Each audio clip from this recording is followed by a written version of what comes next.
Bago pa man magsimula ang season, marami na ang nag-expect na magkakaroon ng Dallas Mavericks ng mas magandang kampanya kumpara last year dahil kay Cooper Flag. Subalit sa kasamaang palad, hindi natupad o nangyari ang plano ng Dallas dahil sa maaga nilang pagbagsak sa kanilang record na 2 wins, 6 losses. As of now, sila ang pinaka-worst team sa West kung saan meron pang hawak na 3-game lose streak at inaasahan na magtutuloy-tuloy pa ito habang wala si Anthony Davis.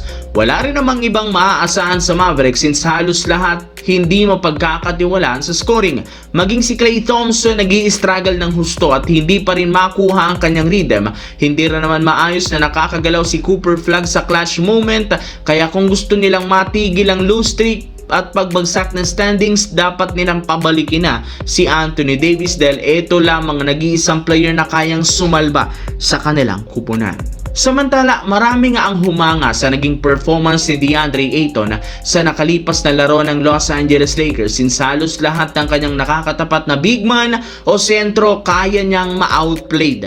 Kaya mukhang napatunayan eto talaga ang isa siya sa pinakamagaling na big man sa NBA. Naibabalik na nga nito ang tunay na laro bilang first overall pick, pero ayon sa isang insider, hindi pa ito ang pick. Ang tunay at totoong galaw ni DeAndre Ayton dahil meron pa nga itong ilalakas bilang sentro at mangyayari yan kapag bumalik na si LeBron James sa lineup ng Lakers sa magiging laban kontra si Utah Jazz sa darating na November 19. Alam naman nga ninyo, isa si LeBron sa pinakamagaling na player pagdating sa pick and roll at alley-oop plays.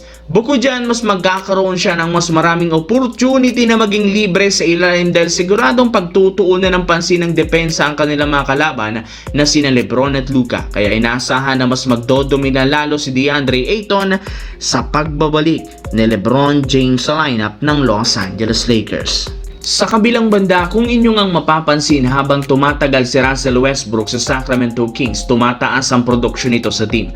In fact, sa unang pagkakataon, simula nang sumali siya sa Kings, nakapagtala agad ito ng triple-double sa kanilang panalo laban sa Golden State, 23 points, 16 rebounds, 10 assists. Mas nagiging efficient ang kanyang laro at naiiwasan ang pagkakaroon ng napakaraming turnovers at maling desisyon sa mga crucial minutes. Malaki ang impact niya, lalo sa depensa dahil nasa shutdown nga nito ang mga scorer ng kalaban. At isa sa mga dahilan ay ang pagkakasali niya at ang pagbibigay oportunidad na mapabilang sa starting lineup at magkaroon ng mas maraming playing time.